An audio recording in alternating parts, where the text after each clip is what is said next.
Selamat pagi Pak Komar. Selamat pagi. Selamat pagi. Assalamualaikum Bapak Ibu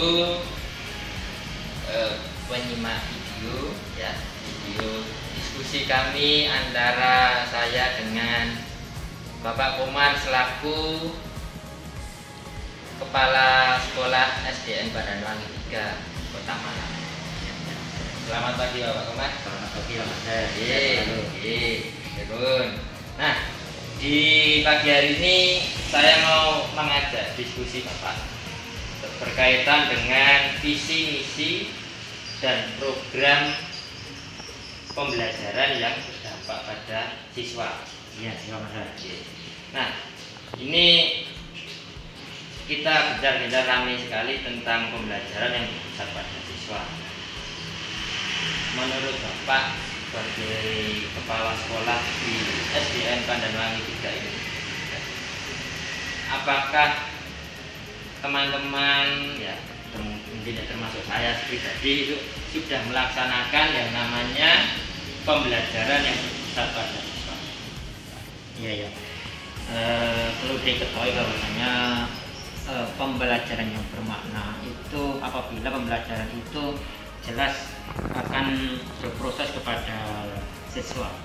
Kita sebagai guru, harapan ke depan terutama tidak hanya sekedar kita ceramah, kita ngomong sendiri, tetapi siswa hanya diam saja. Nah, oleh karena itu dengan adanya era sekarang ini diharapkan guru-guru semua, terutama Pak Marcel selaku pelaku calon guru penggerak, itu kalau saya lihat itu pembelajaran sudah berpusat pada siswa, walaupun masih kita masih ada kendala-kendala di lingkungan sekolah ini. Dan kalau saya lihat selain Pak Marcel juga ada teman-teman guru yang lain itu sudah mulai pembelajaran yang berpusat pada siswa.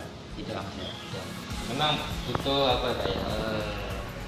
berkelanjutan dan perlu untuk ditingkatkan, perlu proses untuk meningkatkan jadi lebih baik lagi. Nah, itu mungkin kira-kira menurut panjenengan Pak, tantangan apa yang sekiranya Bapak Ibu guru itu ketika menerapkan pembelajaran yang berpusat pada siswa?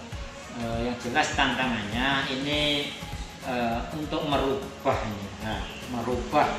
dari kebiasaan yang dulu biasanya yang banyak itu keluarnya ceramah, kemudian anak-anak selalu setelah masuk langsung diberi tugas, itu tantangannya. Teman-teman guru semuanya, terutama mungkin Pak Marcel bisa mengajak teman-teman itu bagaimana untuk merubah, itu tadi tantangannya ya, untuk merubah dari model pembelajaran yang yang konvensional ya, yang konvensional untuk sekarang disesuaikan sekarang, terutama pembelajaran yang bermakna itu anak-anak mengalami sendiri atau anak-anak bisa melakukan sendiri, sehingga apa yang dia lakukan itu pada waktu pembelajaran itu pasti akan ingat nanti, dibanding anak itu hanya kalau yang konvensional kan menghafal, kemudian terutama hanya hafalan saja. Kemudian tapi dibandingkan yang rencana sekarang misalnya berpusat pada siswa, anak itu diharapkan mengalami sendiri. Suatu saat kalau ditanya, dia pasti insya Allah akan tahu, karena dia melakukan sendiri atau melaksanakan sendiri pada waktu proses tersebut. Gitu Mas. Jadi intinya pembelajaran lebih bermakna gitu Pak. Iya, betul. Lebih bermakna, anak-anak lebih bisa mengalami sendiri, melakukan sendiri. Lalu sangat penting lagi anak-anak bisa lebih memahami, lebih paham tentang materi yang diberikan oleh Bapak Ibu.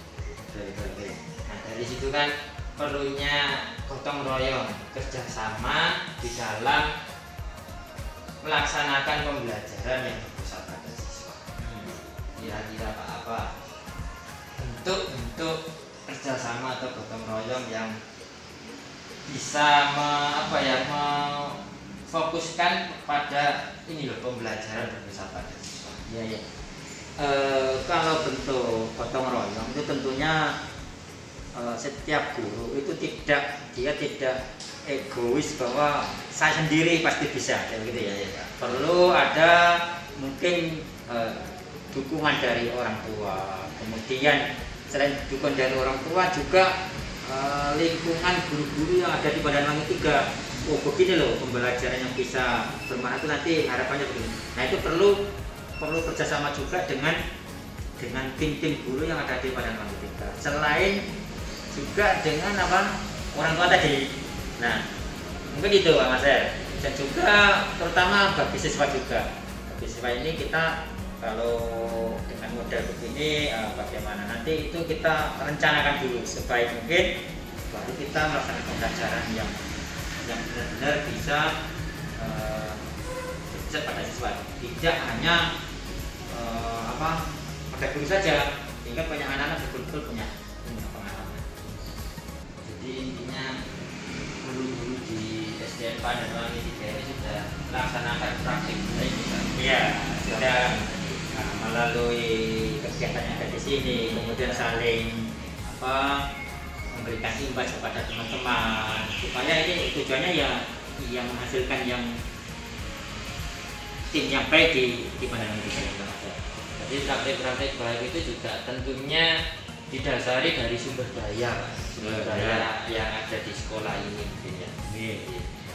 Sumber daya mungkin seperti apa Pak, kira-kira sumber daya yang ada di sekolah yang untuk mendukung pembelajaran terbaik tentunya tidak lepas dari sarana dan prasarana juga, selain dari sumber daya manusianya sendiri.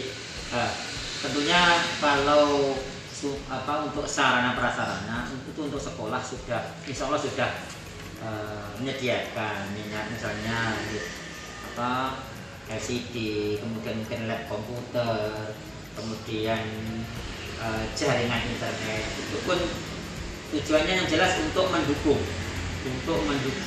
pembelajaran juga. Selain sumber daya dari teman-teman guru.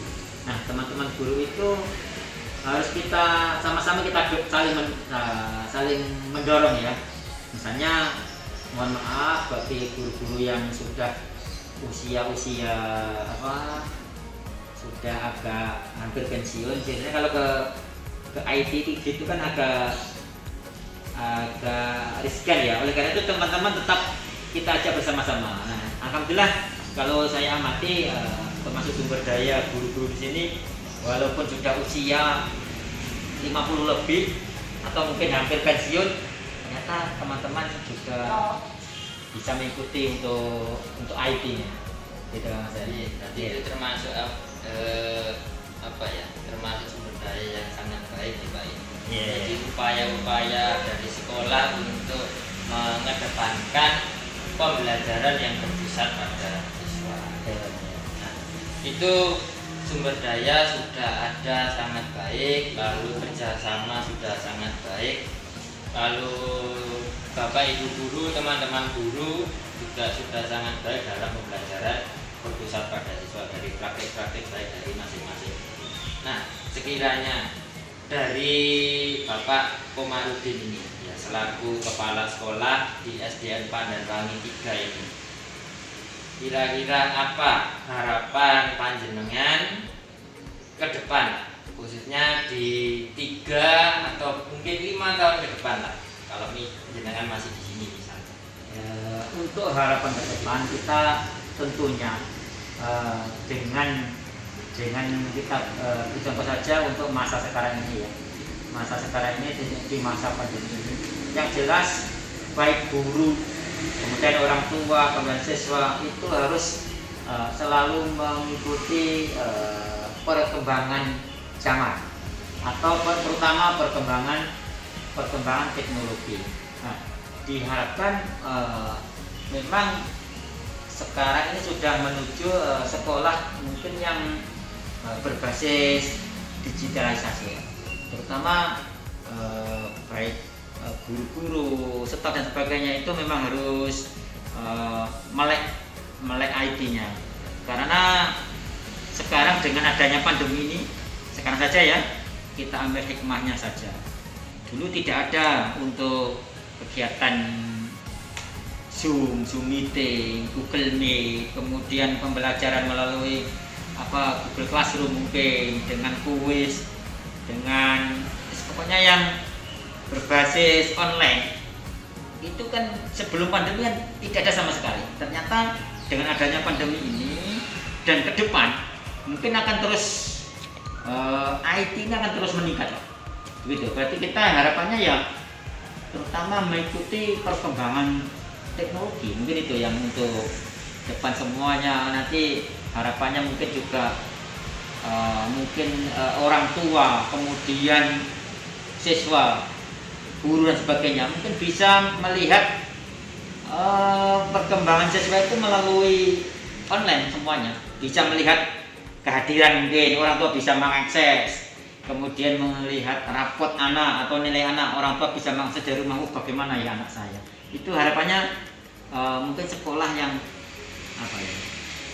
digitalisasi, mungkin itu Pak nanti ke depannya. Jadi termasuk gurunya juga. Termasuk gurunya semuanya nanti ya, guru, orang tua, kemudian siswa pun juga begitu. Itu harapannya Pak. Jadi intinya sekolah, guru, ya karyawan, orang tua, siswa melek teknologi. Teknologi mengedepankan teknologi sesuai dengan perkembangan. Selain itu Pak, saya tambah lagi.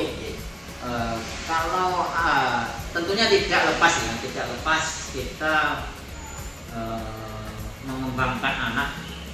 Selain dia bagus di teknologi atau di ilmu pengetahuannya, kita nanti harus anak-anak yang betul-betul mempunyai karakter. Nah, karakter yang bagus Pak, ini sesuai dengan profil pelajar Pancasila.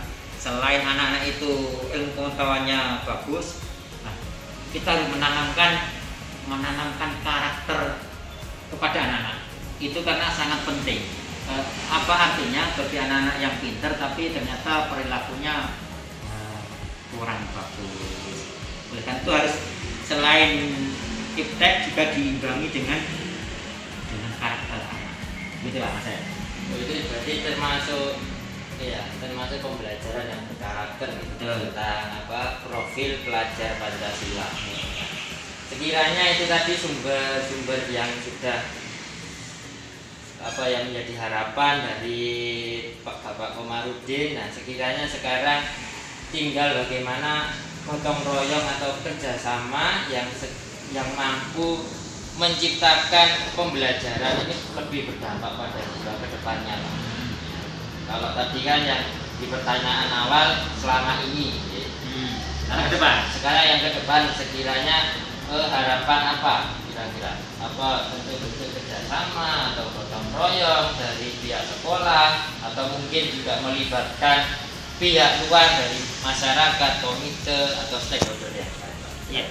Nah, untuk menunjang itu tadi Pak, kita tidak lepas dari pihak luar atau dari pihak lain yang terutama sekarang kita solidkan dulu tim guru yang di sini.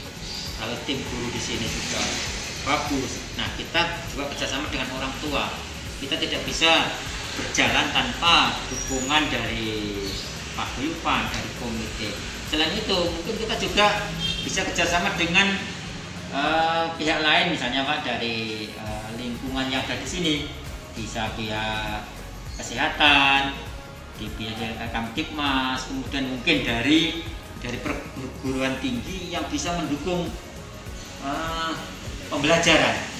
Tentunya kita tidak egois, saya sudah jadi guru penggerak, saya tidak perlu dengan perguruan tinggi. Nah, kita perlu kerjasama juga dengan perguruan tinggi, terutama yang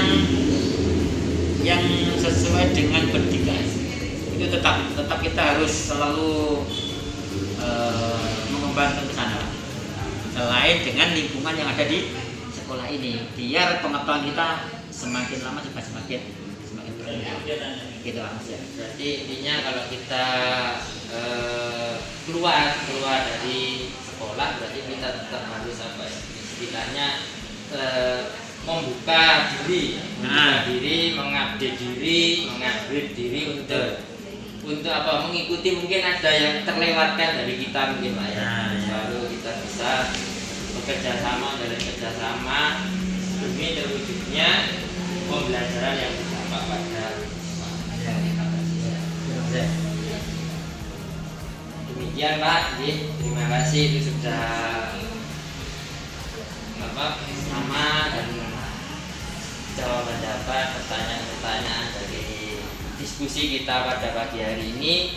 Semoga bermanfaat bagi teman-teman yang nanti menonton video ini Pak. Sama-sama. Mungkin dari Pak Komarudin sendiri apa pesan-pesan terakhir untuk calon guru penggerak atau mungkin nanti sekolah penggerak atau untuk pendidik-pendidik yang lain. Terutama khususnya kepada calon guru penggerak Pak Marcel, itu harapannya tidak hanya mengembangkan ilmunya itu dipakai sendiri. Nah, kalau bisa dikembangkan kemudian diimbaskan kepada semua guru-guru yang ada di sini. Setiap Pak Marcel ada pengetahuan yang baru, mendapatkan ilmu yang baru, itu diharapkan tidak Pak Marcel saja yang pintar, misalnya gitu ya.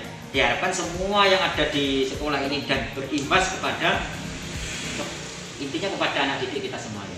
Contohnya itu, bukan misalnya gurunya pintar, kemudian ternyata anaknya kurang menikmati itu. Nah, harapannya kan semua gurunya mantap. Nah, hasilnya endingnya kepada siswa yang prestasinya semakin meningkat. Pertama itu Pak Marcel. Memang harapannya dari pendidikan guru penggerak itu memang harapannya ke arah sana.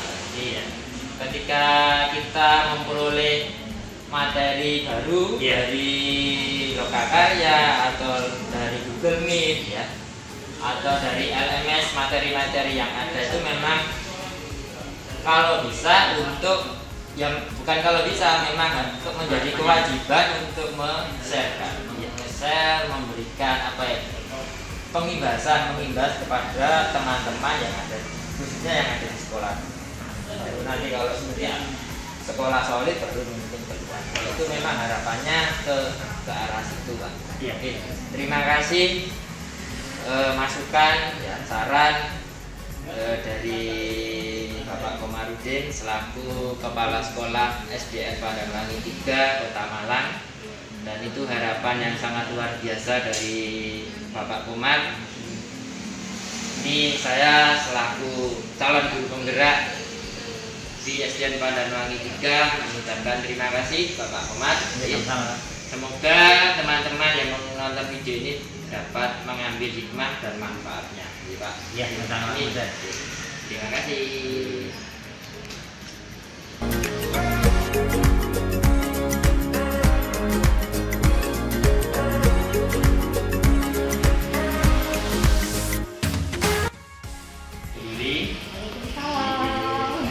Selamat pagi. Sehat Pak Marcel? Sehat, Anda Ibu aktivitasnya? Alhamdulillah lancar Pak, sehat. Yang penting itu sehat Pak Marcel. Terus ada kelas tinggal ya? Kelas 1 saya, kelas 1C di SDN Pandanwangi 3. Ini pula standar diskusi, kita diskusi untuk ngobrol gitu ya, sharing-sharing ya tentang program pengembangan sekolah. Menurut Bu Rudi, bagaimana pembelajaran yang berpusat pada murid? Kalau menurut saya itu sangat menarik sekali dan harus semestinya seperti itu.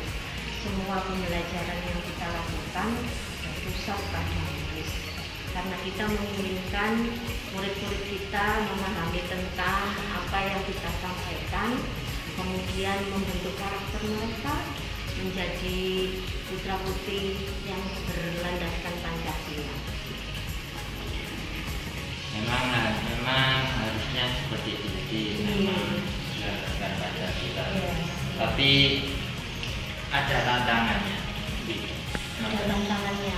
Tantangannya itu apabila nanti kalau sudah kembali ke lingkungan rumah, dengan berbagai macam karakter dari keluarga, masyarakat, dan itu nanti bisa terbawa ke sekolah dan mempengaruhi teman-temannya. Dan itulah salah satu tantangan yang harus sebagai seorang guru harus bisa menanamkan nilai karakter yang lebih kepada anak.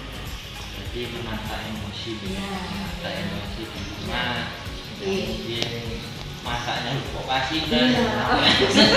Apalagi saya ngajar kelas 1 Pak Marcel. Iya, kelas 1 itu kan transisi antara dari taman kanak-kanak ke sekolah dasar. Jadi pembiasaan baik dan kemudian contoh-contoh teladan yang baik senantiasa harus disampaikan kepada anak-anak begitu. Nah, itu praktik-praktik baik yang sekiranya bisa diterapkan. Ini sebagai contoh konkret praktik-praktik baik yang bisa diterapkan dalam pembelajaran yang bersifat aktif. Banyak sekali Pak Marcel, apalagi di kelas 1 banyak sekali praktik baik. Contohnya kalau di lingkungan sekolah ini mungkin dari murid-murid yang dari TK dulu mungkin belum diperkenalkan. Kalau di lingkungan sekolah kita ini kan sekolah adiwiyata nasional. Jadi masuk di lingkungan sekolah ini setidaknya harus tahu bahwa di sekolah ini itu menerapkan tata tertib, harus membuang sampah pada tempatnya, dan sampah itu harus dipilah-pilah.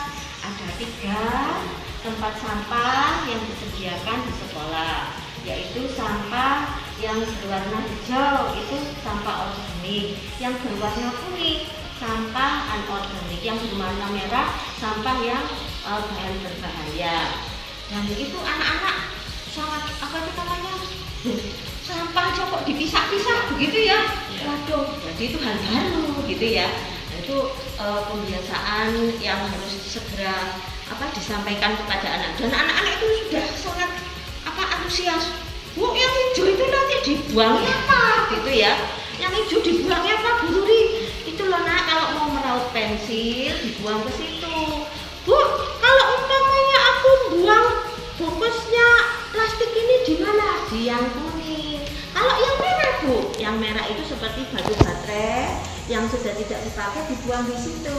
Gitu. Itu anak-anak itu sangat antusias sekali dan pengen tahu. Dan kalau anak-anak kelas 1 sekali diberitahu, insya Allah alhamdulillah bisa dilaksanakan dengan baik. Itu contohnya praktik baik ya.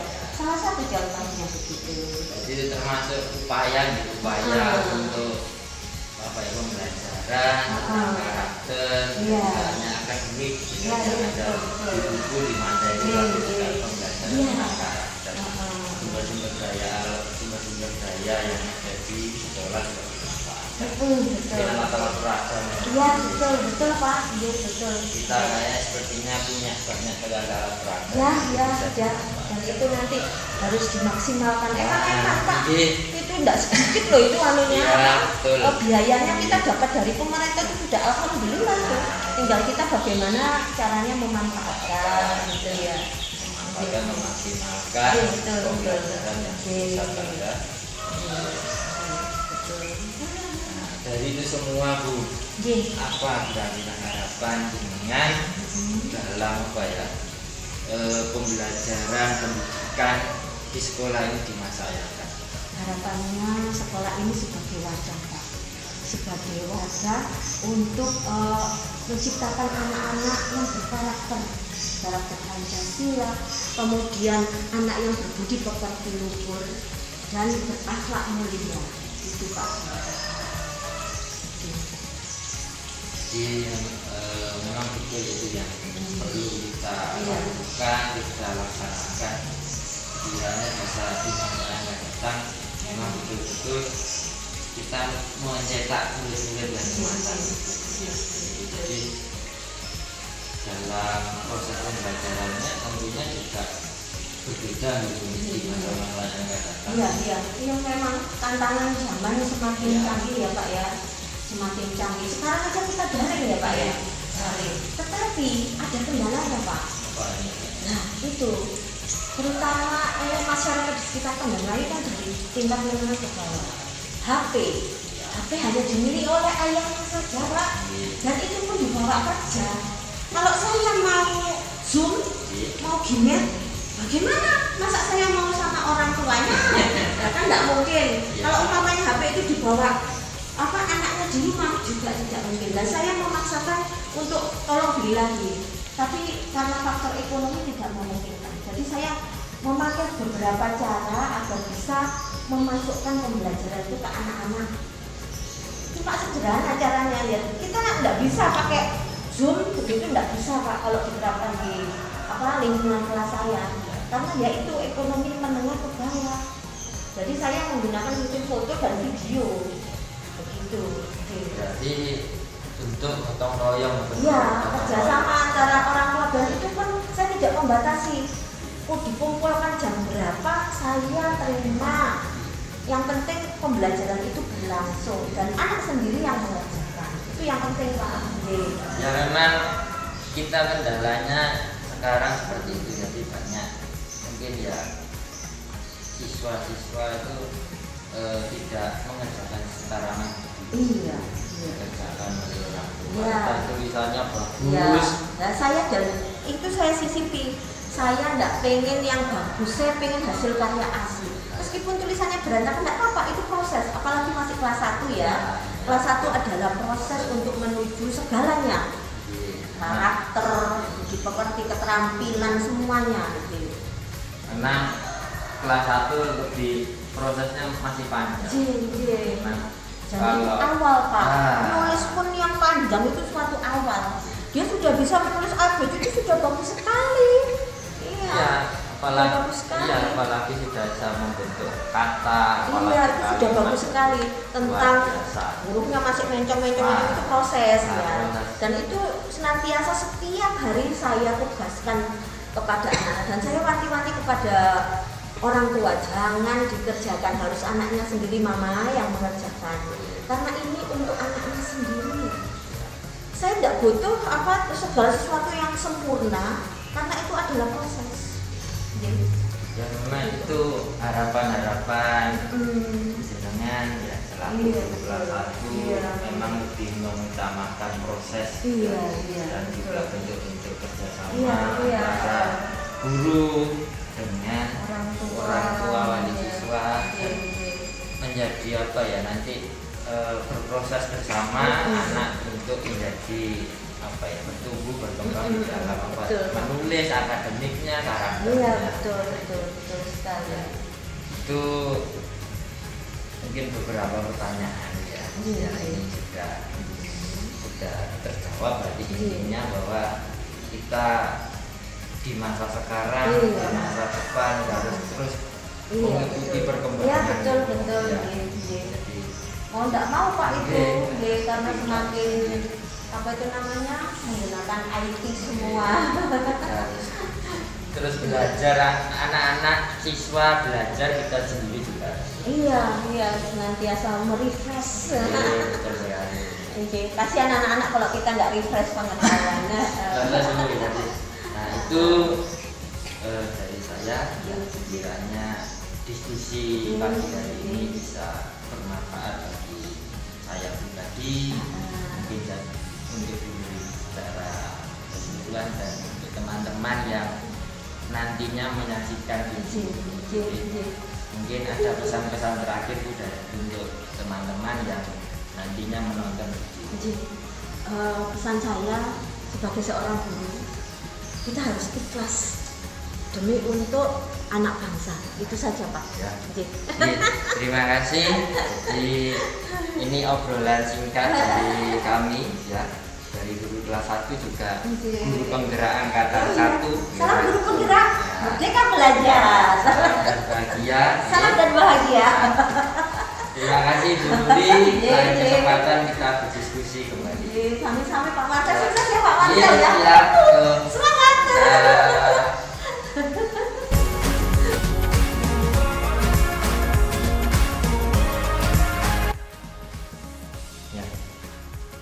pagi.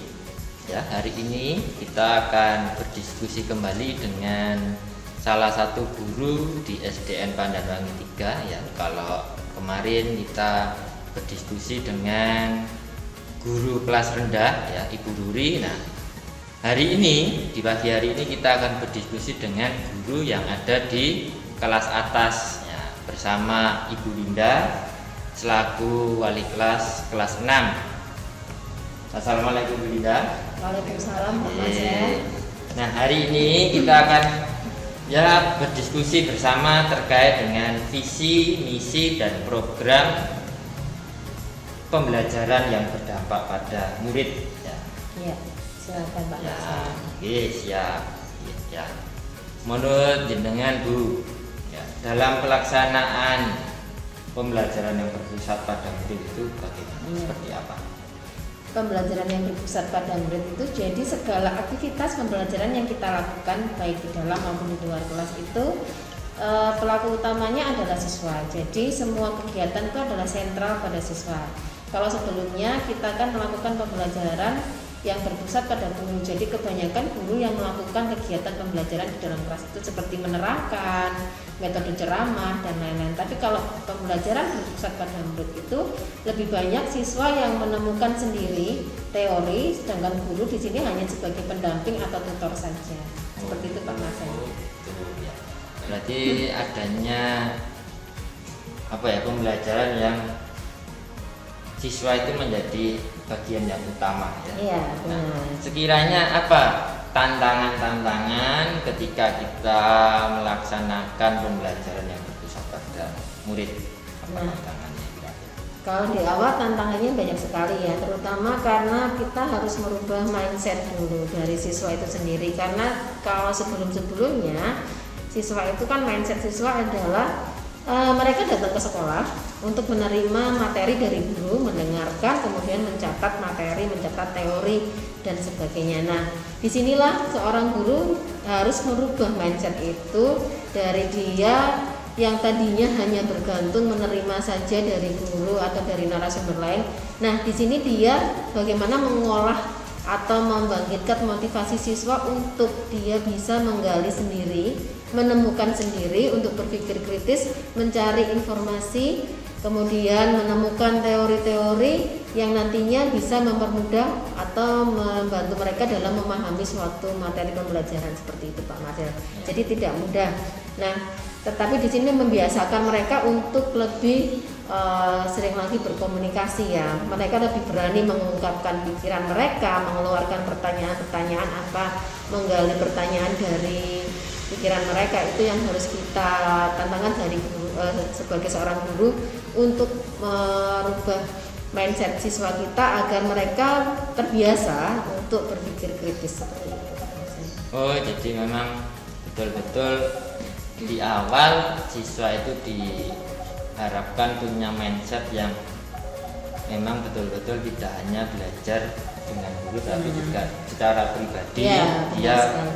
punya motivasi untuk belajar. Nah, benar Pak Marcel. Nah, kalau dari semua itu tantangannya, lalu bagaimana adanya gotong royong atau kerjasama dalam pembelajaran yang berpusat pada murid, misalnya gotong royong antar murid atau antar teman sejawat guru, karyawan, kepala sekolah atau juga mungkin bahkan pihak luar orang tua. Ya, disinilah memang suatu lembaga pendidikan itu tidak mungkin bisa berdiri sendiri ya. Jadi harus ada kerjasama yang terjalin antara pihak internal sekolah, baik itu dari siswa dengan siswa, siswa dengan guru, guru dengan rekan sejawat, guru dengan kepala sekolah, dan juga dari internal dengan pihak eksternal. Dalam hal ini bisa jadi stakeholder ataupun juga melibatkan peran serta wali murid, wali siswa, juga komite juga. Nah, di sini alhamdulillah selama ini memang untuk merubah kita mau dalam proses pembelajaran yang berpusat pada siswa ini, terutama kerjasama atau gotong royong antar siswa ini sangat dibutuhkan, karena dengan begitu mereka bisa saling menguatkan satu sama lain untuk saling mendukung apa yang ada di pikiran mereka, sehingga biasanya mereka kalau bersama-sama itu rasa percaya dirinya lebih baik, lebih bagus lagi daripada mereka harus sendiri, bekerja sendiri.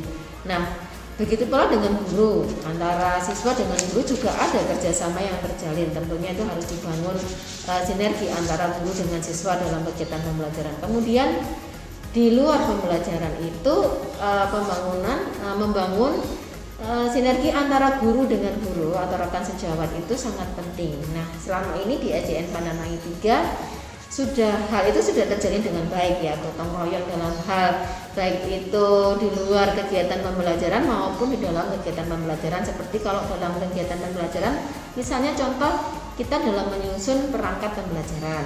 Nah, karena kelas kita di AJN Pandanangi 3 ini paralel, sudah kita terbiasa mengadakan kata gini, di mana kita membagi tugas untuk menyelesaikan administrasi pembelajaran itu sehingga lebih mudah, lebih ringan. Kemudian di luar itu pun kita juga membangun suasana yang nyaman, di mana kalau kita terjalin kegotong royongan dalam suatu sekolah itu pastilah kekeluargaan yang terjalin di sekolah itu akan terasa erat dan itu akan menimbulkan rasa nyaman kita saat berada di sekolah. Seperti itu Pak Marcel.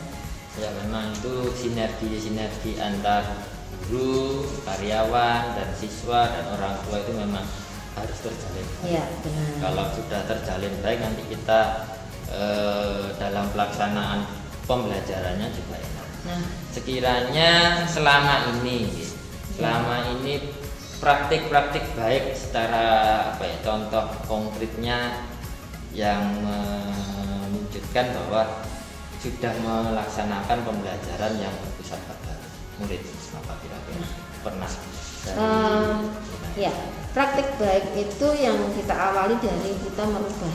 Nomor 1 itu adalah merubah perilaku dan akhlak siswa ya. Jadi kalau dalam prinsip saya, jika anak itu sudah memiliki akhlak yang baik, karakter dalam dirinya yang kuat, yang baik, maka dia akan mudah sekali dalam menyerap atau mengikuti kegiatan belajar mengajar di kelas sehari-hari ya.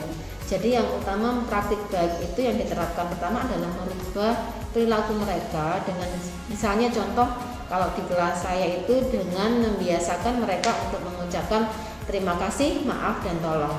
Itu 3 dasar yang harus mereka lakukan. Kemudian berterima kasih saat mereka mendapatkan bantuan, kemudian meminta maaf, tidak segan atau tidak malu untuk meminta maaf saat mereka melakukan kesalahan, dan meminta tolong, mengucap kata tolong saat mereka membutuhkan bantuan orang lain. Itu salah satu contoh praktik baik. Nah, di situ nanti mereka akan terbiasa memiliki sikap yang saling menghargai, menghormati satu sama lain. Akan terjalin seperti itu. Jadi mulai dari kata dia terima kasih, maaf, dan minta tolong. Ya, memang itu termasuk ganggu ya, ada ya, terima sekali. kasih, maaf, dan minta tolong. Ya. Itu saya kira perlu kita galakkan dan kita canangkan agar tidak budaya-budaya seperti itu tidak hilang, tidak luntur, ya, tidak luntur, karena zaman sekarang ini kan individualisme anak kan semakin lama semakin tinggi karena adanya gadget. Mereka jadi seperti hidup dalam terasing ya. Mereka tetap hidup berkelompok, tetapi mereka masing-masing sibuk dengan gadgetnya masing-masing sehingga melupakan etika-etika itu, tata krama atau tata aturan adab dalam bergaul, baik itu dengan orang tua maupun dengan sesama teman. Memang teknologi memang bisa merubah perilaku ya. Benar Pak Marcel. Ya, merubah perilaku, dan kiranya sekarang ini harapan ke depan mungkin 3 tahun atau 5 tahun ke depan, jenengan sebagai seorang pendidik, sebagai seorang guru yang tetap bisa menerapkan pembelajaran yang berpusat pada murid ini, apa kira-kira? Harapan saya dengan adanya proses pola pembelajaran yang berpusat pada siswa itu akan menumbuhkan karakter pribadi anak yang mereka mandiri, tangguh, kemudian mampu berpikir kritis, sehingga mereka bisa menghadapi tantangan-tantangan yang nanti kelak semakin dewasa tantangannya semakin besar. Jadi mereka tidak menjadi mental-mental yang ibaratnya mudah menyerah. Nah, harapan kami sebagai saya pribadi sebagai seorang guru, semoga dengan adanya pembelajaran yang berpusat pada siswa ini, mereka nantinya saat lulus sekolah akan menjadi pribadi-pribadi yang memang tangguh di masyarakat dan mereka dapat diandalkan oleh siapa saja. Seperti itu Pak Hasan. Nah itu kan harapan. Sekarang kalau dari diri sendiri, Ya. ingin menjadi guru yang seperti apa guru yang luar biasa, yang mantap, yang bagaimana? Kalau harapan saya sih sebagai seorang guru tidak terlalu muluk Pak Marcel. Tidak terlalu muluk. Yang penting bagaimana saya menjadi guru yang bisa yang multifungsi. Multifungsi. Ya, multifungsi. Jadi saya bisa menjadi seorang teman bagi mereka saat mereka membutuhkan teman. Kemudian saya bisa juga menjadi orang tua, ganti orang tua sebagai ganti orang tua saat mereka di sekolah. Jadi menimbulkan bagaimana anak-anak itu nyaman belajar dengan saya di sekolah.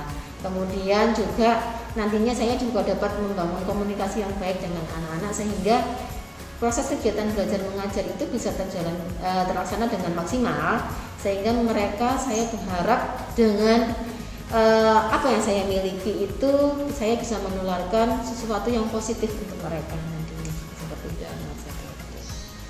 Memang harus seperti itu. Kita sebagai guru, sebagai pendidik harus menularkan hal-hal yang positif, ya, betul sekali. Nah, ini tentang harapan sudah menjadi seorang guru diri sendiri bagaimana. Nah, sudah. Lalu apa kira-kira pesan-pesan terakhir ya? Pesan-pesan dan pesan terakhir Pak Marcel. Pesan-pesan kepada teman-teman yang sekiranya nanti menonton video ini, ya baik kepada teman-teman pendidik atau orang tua atau mungkin masyarakat secara keseluruhan. Ya. Harapan saya, pesan saya sih hanya kita bukan berpesan ya, tapi mengajak bagaimana mari kita bangun generasi muda ini, karena anak-anak kita ini adalah tanggung jawab bersama, bukan tanggung jawab guru di sekolah, bukan hanya tanggung jawab orang tua di rumah, tapi juga tanggung jawab bersama. Sebagai seorang guru, saat di sekolah mereka akan dididik oleh seorang guru. Saat di rumah juga orang tua harus melanjutkan apa yang sudah diberikan guru di sekolah. Begitu pula dengan masyarakat, harus memberikan contoh yang baik bagi anak-anak yang nantinya akan menjadi generasi penerus bangsa, sehingga mereka menjadi generasi yang memiliki profil pemuda Pancasila. Seperti itu. Ya, memang itu yang diharapkan oleh kurikulum yang terbaru, ya, kurikulum prototipe ini memang bagaimana guru itu menciptakan atau apa ya, istilahnya memberikan pendidikan pada siswa yang dapat berprofil pelajar Pancasila. Nah, itu yang memang menjadi harapan dari pemerintah, dari kementerian, khususnya dari Kementerian Pendidikan dan Teknologi. Memang seperti itu. Itu gimana Bu? Ya, karena penting. Ya, memang sangat penting, dan karena profil pelajar Pancasila itu sudah mencerminkan karakter anak bangsa yang memang handal dan tangguh yang bisa diandalkan oleh bangsa nantinya. Pesan-pesan yang sangat luar biasa, ajakan yang sangat luar biasa sekali. Nah, ini obrolan kami, ya, diskusi kami bersama Ibu Linda selaku guru kelas 6 SDN Pandanwangi 3. Semoga video diskusi kami memberikan manfaat kepada teman-teman yang akan menonton atau yang sedang menonton video ini. Terima kasih.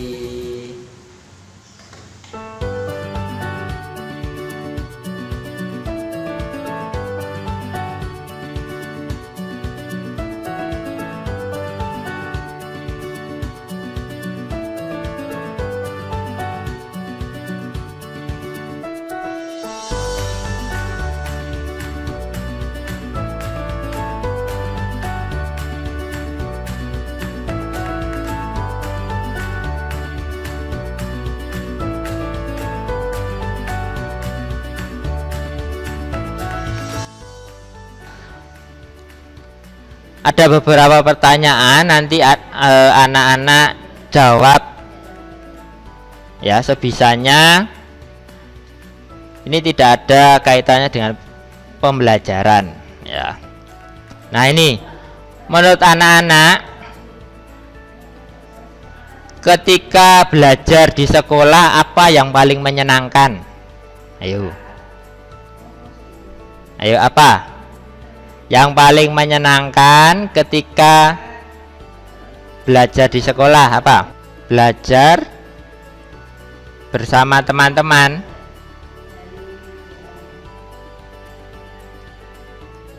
Ya. Kenapa kok belajar bersama teman-teman itu menyenangkan? Ayo.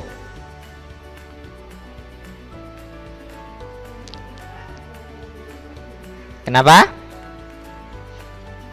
Ayo yang keras, kenapa? Hah?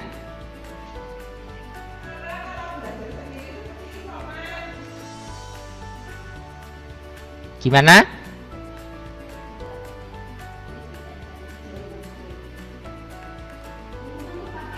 Ayo yang keras, kenapa?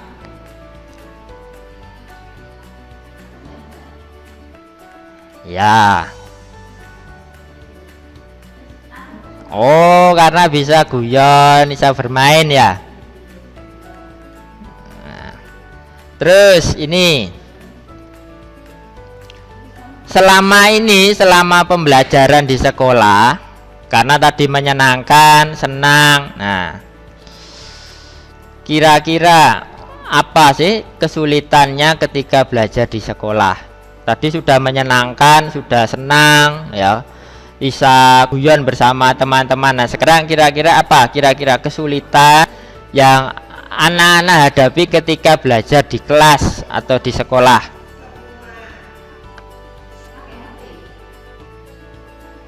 Apa? Apa, Wandi? Gimana?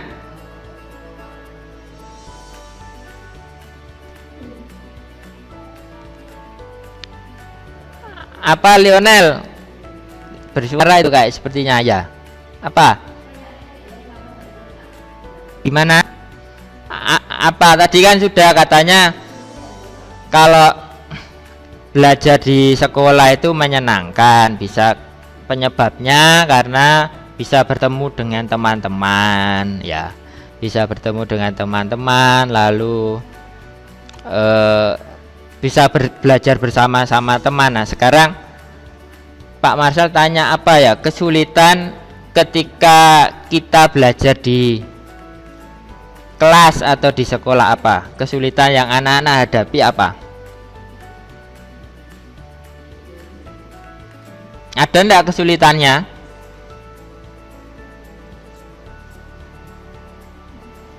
Ada enggak? Apa, Lionel? Jamnya kurang lama. Oh, Lionel mau belajar terus. Ya, ini semangatnya luar biasa ini berarti. Yang lain apa? Kalau menurut Lionel jamnya kurang lama, berarti wah semangatnya luar biasa. Apalagi yang lain? Gimana?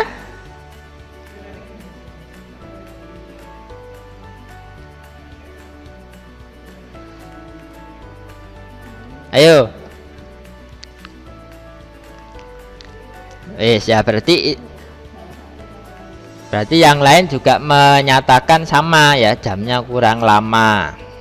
Ya memang selama pandemi ini, ketika di bulan Januari kemarin ya kan, belajarnya hanya 6 jam pelajaran, hanya sampai jam 11. Gimana tadi? Dika ya tadi ya? Siapa tadi? Nah, sekarang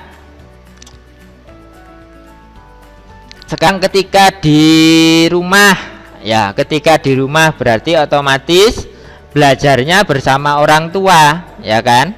Nah, apakah di rumah bersama orang tua juga belajar bersama orang tua? Apa anak-anak belajar secara mandiri sendiri atau orang tua ikut membantu dalam belajar?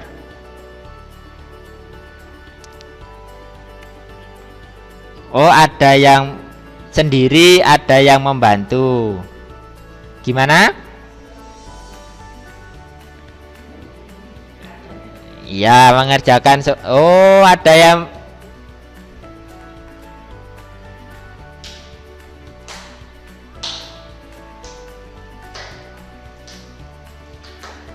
Oh ya, berarti ada yang belajarnya bersama orang tua, ada yang mengerjakan soalnya secara mandiri. Ya, enggak apa-apa. Yang penting intinya tetap sama-sama belajar ya. Jadi ada yang belajar bersama orang tua, ya, ada yang secara mandiri. Tetapi sekiranya ketika belajar di rumah itu tetap menyenangkan apa tidak? Oh, ada yang menyenangkan? Tidak. Loh, kenapa kok tidak menyenangkan?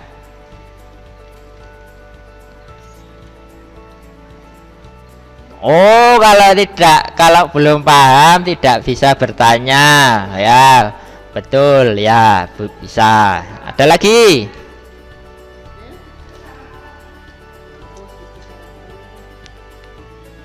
Apa lagi? Ya, jadi itu kendalanya ya berarti ya. Nah, sekarang berarti kalau begitu belajar gimana Lionel? Oh, ya, oke. Nah, berarti kalau begitu belajar di sekolah itu yang paling menyenangkan ya? Ya, berarti belajar di sekolah itu yang paling menyenangkan. Nah, karena kalau datang ke sekolah, belajar di sekolah itu menyenangkan karena bisa guyon. Selain itu apalagi? Maksud ke sekolah isinya cuma guyon. Ayo. Tadi Lionel minta jamnya kurang lama. Kalau bertanya kalau kesulitan bisa bertanya. Terus apa lagi? Ayo. Gimana? Ya, jadi ada lagi yang ingin berpendapat? Ayo berpendapat. Boleh, enggak ada ini tidak ada betul salah loh ya.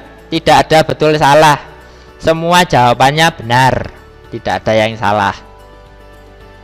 Boleh kalian mau mengungkapkan, oh Pak, jamnya kurang lama seperti yang tadi. Boleh. Atau mau mengungkapkan yang lain. Ayo. Silakan, enggak apa-apa. Enggak ada. Berarti anak-anak sepakat ya kalau lebih senang itu belajarnya di sekolah.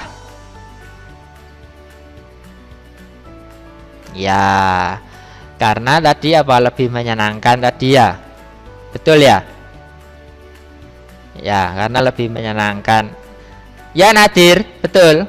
Karena lebih menyenangkan Nadir kalau belajar di sekolah. Kenapa? Penyebabnya Nadir kalau belajar di sekolah itu lebih menyenangkan? Nah, saya Pak Marcel tanya Nadir ini. Karena ada teman.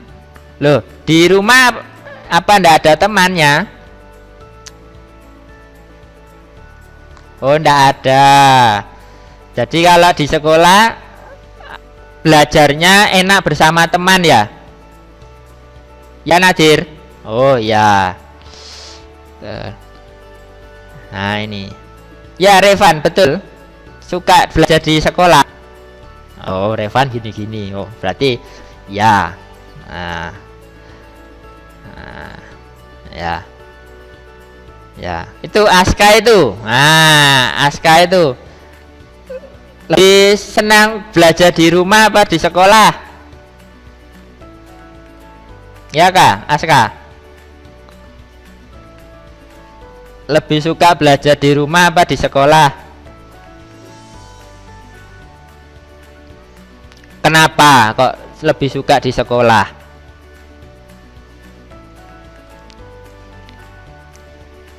Kenapa? Oh, masuk rame. Oh.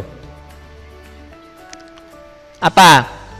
Ayo Aska, mengapa kok lebih senang belajar di sekolah, di kelas? Ayo alasannya apa? Ayo apa? Kenapa? Oh. Loh, ke sekolah tujuannya belajar apa ingin rame-rame? Ayo.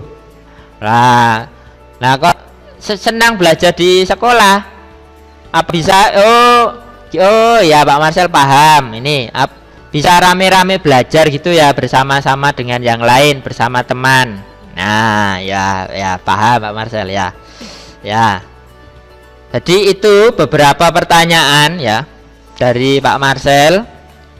Ya, terima kasih anak-anak. Hari ini kita bisa belajar banyak ya tentang luas dan keliling bangun datar. Dan tadi Pak Marcel bertanya beberapa hal. Nah, terima kasih sudah menjawab ya. Tidak ada betul, tidak ada salah, semuanya betul ya. Terima kasih.